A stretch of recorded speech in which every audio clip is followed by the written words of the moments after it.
Courir, ça défonce les articulations, tu vas te niquer les genoux si tu continues de courir. Il ne faut surtout pas courir quand tu es en surpoids ou pire encore, si tu veux progresser, tu dois avoir le goût du sang dans la gorge à chaque fois que tu t'entraînes. Aujourd'hui, on débunk ensemble 5 idées reçues sur la course à pied.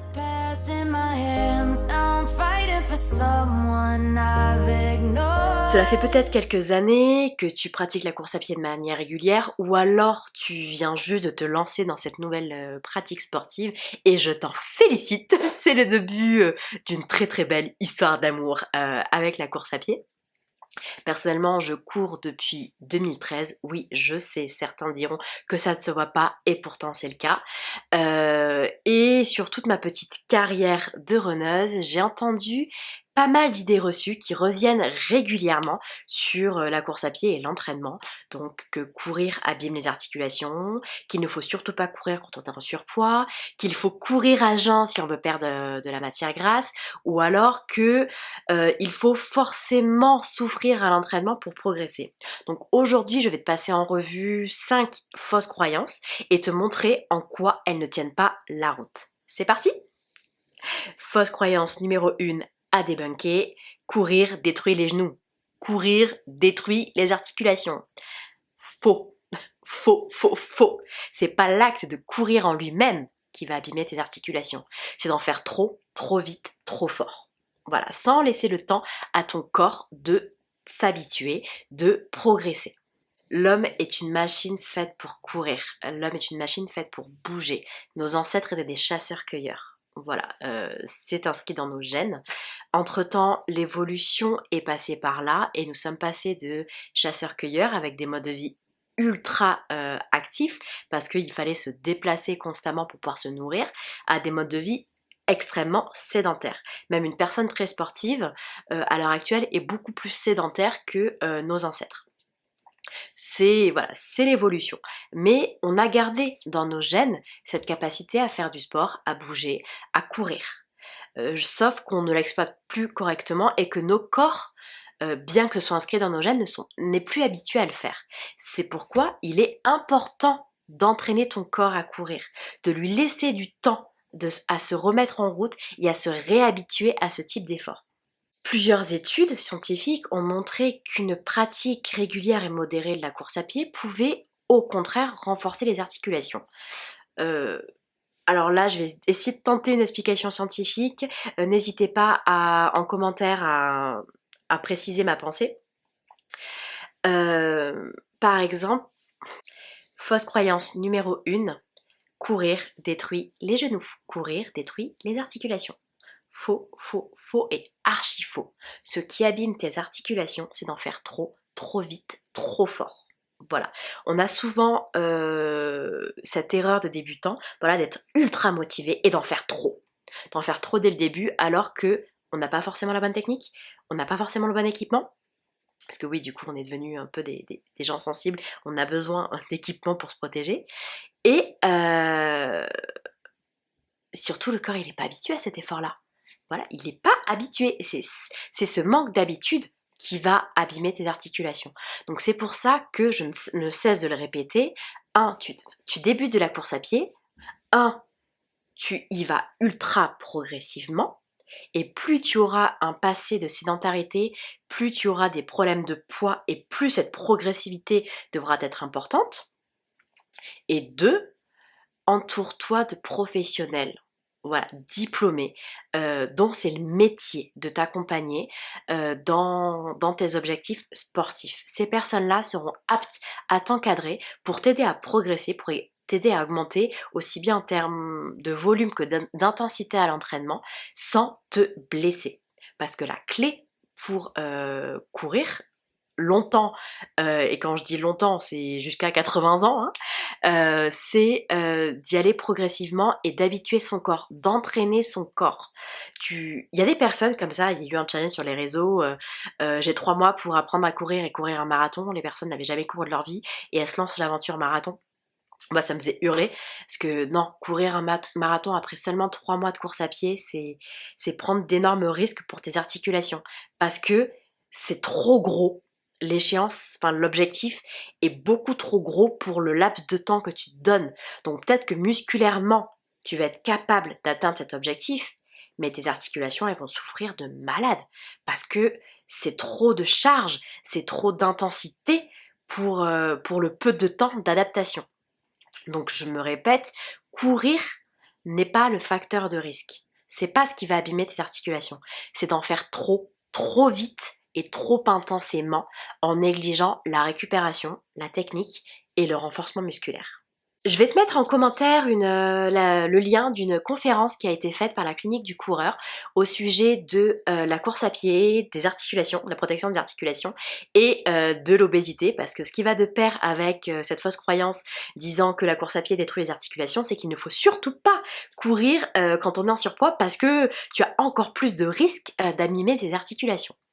Donc que tu sois en surpoids ou non, le problème, c'est pas de courir. Le problème, c'est toujours d'en faire trop, trop vite, trop fort. Voilà. Il est ultra important d'y aller progressivement, voilà, d'augmenter aussi bien la fréquence des entraînements que l'intensité ou le volume.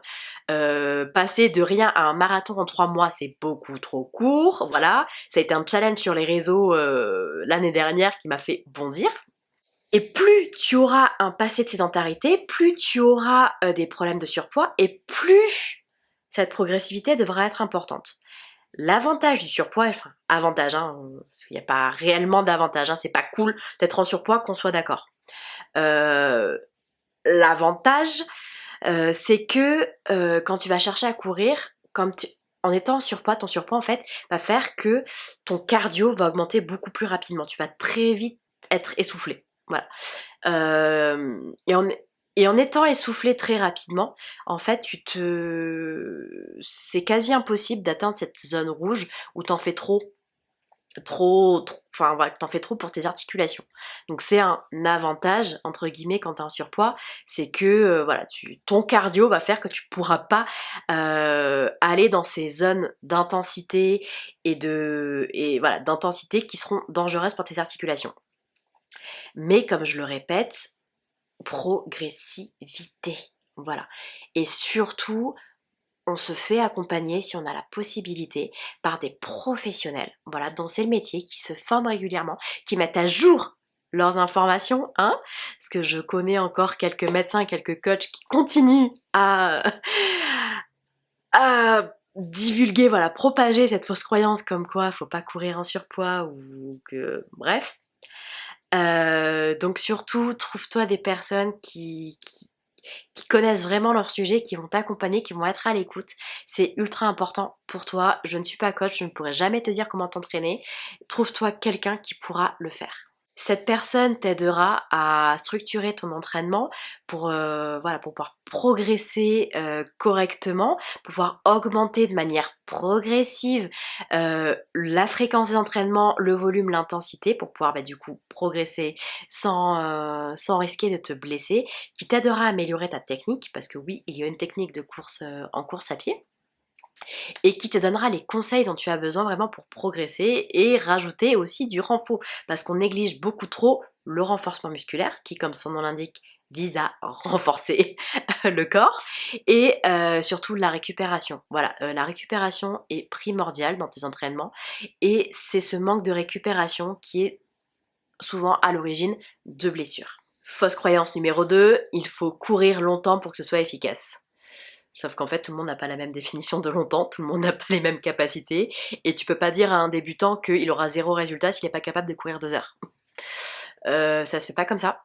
Voilà, comme j'ai dit très régulièrement, tout le monde n'a pas la même ligne de départ dans la vie, donc tu peux pas espérer que tout le monde soit capable de courir 2 heures comme ça en un claquement de doigts. Déjà, renseigne-toi sur nos personnes qui sont capables de courir 5 km autour de toi.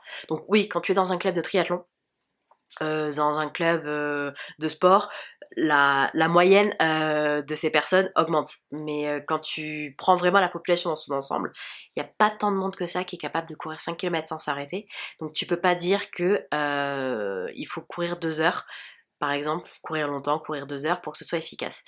La magie de la course à pied, c'est qu'il y a vraiment différents formats qui te permettent de faire différentes choses dans des laps de temps différents. Donc il y a effectivement les sorties longues, qui comme nom l'indique sont les sorties les plus longues de ta semaine, et j'insiste, les plus longues de ta semaine. Si tu cours 3 fois par semaine, tu as 2 entraînements à 30 minutes et que la dernière sortie c'est 45 minutes, ta sortie de 45 minutes ce sera ta sortie longue. C'est une sortie longue, vu qu'elle est plus longue que les autres.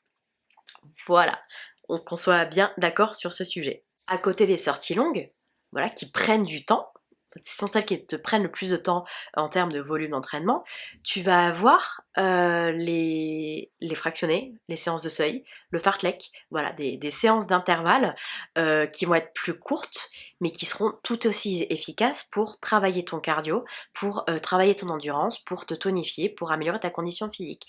Donc vraiment, il n'y a pas d'obligation à devoir courir longtemps. Et même, ce qui va compter, c'est ta progression par rapport à ton point initial.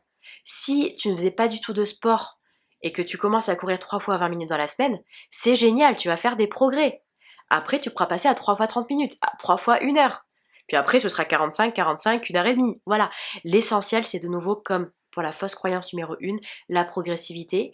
Et ne surtout pas se comparer à ce que disent les autres, à ce que font les autres, parce que nous avons tous une ligne de départ dans la vie et une ligne d'arrivée différente également, et que on peut pas, voilà, on peut pas mettre sur le même plan des personnes avec des génétiques différentes, des modes de vie différents, des histoires différentes, et qui font que, à l'instant T, ce sont 2 individus complètement différents. Donc, je le répète, tu n'es pas obligé de courir longtemps pour que ce soit efficace. Voilà. Déjà, qu'est-ce que l'efficacité? Je crois que l'efficacité se définit par rapport à un objectif. Donc la question à se poser, c'est surtout, toi, quel est ton objectif quand tu vas courir? Et après, tu t'entraînes en fonction de cet objectif. Fausse croyance numéro 3, si tu ne souffres pas, c'est que tu ne progresses pas. Faux, faux, faux, faux. Celui qui a dit ça ne connaît pas l'endurance fondamentale, parce que c'est la base même de l'endurance fondamentale, c'est que tu ne souffres pas. Ce sont des easy run, durant lesquels tu es en aisance respiratoire, où tu peux parler. C'est les runs où tu embarques ta copine et tu fais 1 heure et demie de potin, où tu discutes. Ce sont des runs, voilà, où tu vois pas le temps passer parce que tu papotes avec la copine. Par contre, effectivement, quand tu es seul, ça peut paraître un petit peu long parce que tu as une allure très lente. Mais non, voilà, les personnes qui te disent si tu ne souffres pas à l'entraînement, tu ne progresseras jamais, ce sont des personnes maso qui courent droit à la blessure. Voilà, parce qu'ils ont à se mettre trop dans le rouge, en fait, ils limitent leur capacité de récupération, à la fois physique et mentale. Et surtout, ces personnes-là sont souvent des personnes, pour en avoir côtoyé quelques-unes, j'en connais, qui sont allées fouiller mon Strava pour me dire que voilà, ce que je faisais, c'était pas de l'entraînement et tout ça. Ces personnes-là, elles ont souvent une très haute estime d'elles-mêmes. Et surtout, elles ont des objectifs de performance. Pour elles, elles associent forcément la course à pied à forcément de la performance. T'es pas un vrai coureur si tu cours ton 10K en plus d'une heure, t'es pas un gna gna gna, voilà. Ces gens-là, on les laisse de côté. Tu n'es pas obligé de souffrir quand tu vas courir. Au contraire, souffrir systématiquement, ça peut te dégoûter d'une pratique sportive, dans un premier temps. Voilà, comment prendre du plaisir à s'entraîner, comment avoir de la discipline et de la motivation si tu sais que tu vas en chier systématiquement, que tu vas trouver zéro plaisir, zéro confort dans ton entraînement. 2, l'endurance fondamentale en course à pied est la base même de ton entraînement. Ça représente à minima 60-70% de ton volume d'entraînement. Donc qu'est-ce que l'endurance fondamentale? C'est une allure sur laquelle, une allure lente, et du coup c'est propre à chacun, durant laquelle en fait ton cardio est très bas, donc en général on dit moins de 75% de sa fréquence cardiaque maximale. Donc je te mets de nouveau un lien d'un article que j'ai écrit pour avoir plus d'infos sur ça et surtout comment déterminer sa fréquence cardiaque maximale. Et en fait, ce sont des séances, voilà, c'est une allure où tu ne souffres pas. Si, tu souffres de l'ennui. Voilà, ça peut être long, tu souffres de l'ennui, mais tu ne souffres pas physiquement.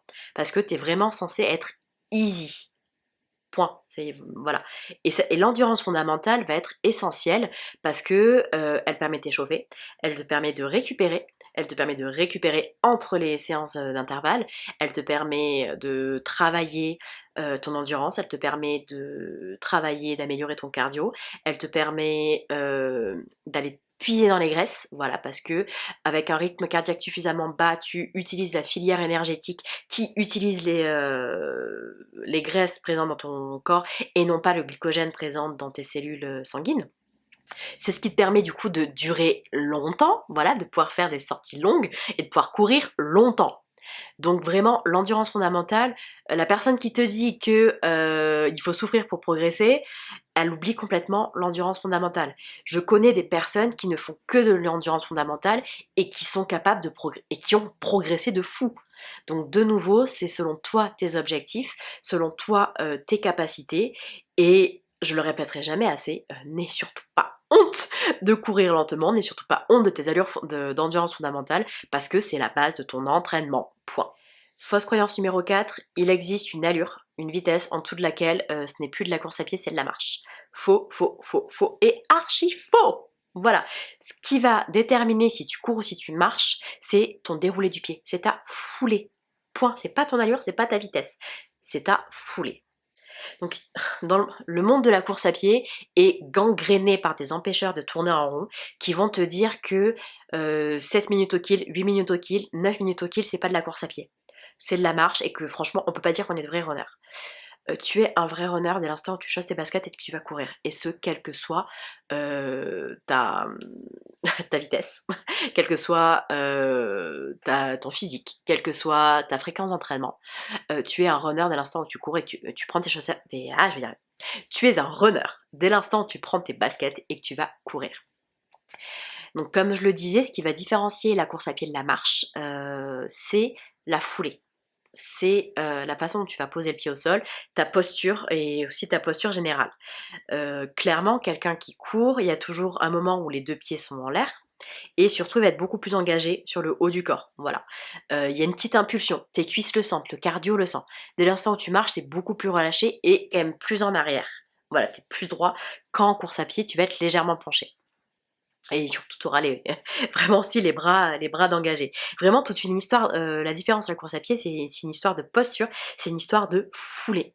Dire que à certaines allures, c'est pas de la course à pied, c'est de la marche, c'est dénigrant aussi bien pour les runners lents, dont je fais partie, dont j'ai aucune honte à ce sujet, que pour les marcheurs. Je suis désolée, mais Johan Diniz, en marchant, il explose 60-70% de tous les runners.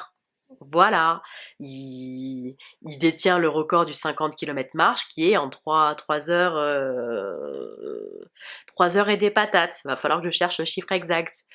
Voilà, c'est une allure juste oufissime, qu'on soit bien d'accord.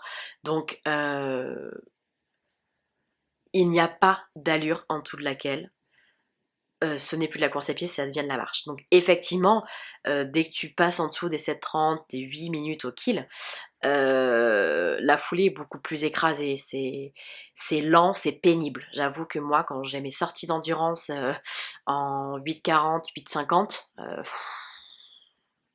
c'est long, c'est chiant, j'ai l'impression de ne pas avancer. Mais ce sont les allures auxquelles je dois courir pour que mon cardio soit bas et que je reste dans mes zones d'endurance. Donc, on ne se compare pas et on ne dit pas que c'est plus de la course à pied, c'est de la marche. Voilà. Chacun a ses capacités. Pour certains, ils vont me dire, certains marchent plus vite que moi, marchent plus vite que mes allures d'endurance. C'est bien, on vous félicite. Mais on s'en fout, à la limite. Venez pas dénigrer des gens qui courent parce qu'ils n'ont pas les mêmes capacités que vous. En ce moment, je suis très limitée par un certain nombre de facteurs. Point, c'est comme ça. Mais la bonne nouvelle, c'est que je me bouge le cul pour pouvoir lever ces facteurs et arriver à progresser. Toi, à part me critiquer, ça te fera quoi? Rien. Voilà, donc pour info, critiquer les allures, c'est pas ce qui te fera courir plus vite. Donc, on laisse les runners lents, on accepte qu'ils font aussi partie du club, voilà, des runners, et quand tu es un runner lent, surtout, n'aie pas honte de tes allures. On s'en fout que tu cours à 10 minutes au kill, voilà, tu cours, c'est essentiel, tu progresseras. Voilà, crois en toi, continue à avoir un entraînement adapté à tes capacités, à ton niveau, à tes besoins, à ton objectif, et tu verras que tu progresseras en direction de ton objectif. Voilà, et c'est tout ce qui compte. Cinquième et dernière idée reçue, courir à jeun fait brûler plus de graisse. C'est souvent une idée très très répandue dans le monde, voilà, dans l'univers de la perte de poids, du rééquilibrage alimentaire, comme quoi il faut faire du cardio à jeun, à basse intensité pour arriver à éliminer plus de graisse. Différentes études ont été faites et ça a été montré que non, en fait, il y a une même utilisation des matières, voilà, des filières énergétiques, que tu sois à jeun ou non. Il y a même un risque quand tu vas courir à jeun d'enclencher ce qu'on appelle le catabolisme musculaire. En gros, le corps manquant d'énergie rapidement disponible va transformer les protéines présentes dans tes muscles pour les transformer en calories à dépenser. Et en fait, en dégradant ces protéines, tu perds du muscle. En gros, le corps bouffe, auto-bouffe les muscles que tu as présents. Or, nous, ce qu'on veut vraiment, c'est perdre du gras et conserver notre masse musculaire, voire la développer. Donc, courir à jeun, c'est à prendre avec des pincettes, avec des précautions. Courir à jeun peut avoir certains avantages. Déjà, il y a l'avantage de la digestion. Je sais que l'été, je vais courir à jeun pour la simple et bonne raison que je vais courir très tôt pour échapper aux fortes chaleurs et que j'ai pas le temps en fait de prendre un petit déj, ou alors il faudrait que je me lève à 4h du matin pour pouvoir aller courir à 6. En ayant pris mon petit déj à 4. Voilà, non, je me lève à 6, à 6h15, je suis en tenue et je vais courir. C'est beaucoup plus simple. Donc il y a effectivement, voilà, parfois tu vas aller courir à jeun pour des soucis d'organisation, pour des soucis de digestion, et moi l'été je vais courir à jeun parce que avec les chaleurs c'est ce qui me va le mieux, tout simplement. Tu peux vouloir aller courir à jeun dans un optique aussi d'entraîner ton corps à utiliser sa filière, et j'ai oublié le nom, mais celle qui utilise du coup les matières grasses, dans une optique de sortie longue. Voilà. Par exemple, un certain nombre de marathoniens, j'en connais en tout cas, qui préparent leur marathon, font des sorties à jeun parce que à la fin de leur marathon, il y aura une telle durée en fait entre le moment où ils sont en train de courir et le moment où ils ont pris leur petit déj que c'est comme s'ils étaient à jeun. Donc l'idée c'est d'entraîner son corps en fait à fonctionner le ventre vide avec ses propres réserves. Mais c'est vraiment dans une optique d'entraînement. Du coup, il y a quand même quelques précautions à prendre. Donc de nouveau, la progressivité, voilà, c'est ta meilleure amie en course à pied. Va pas t'entraîner comme ça dès le début à courir 1h30 à jeun.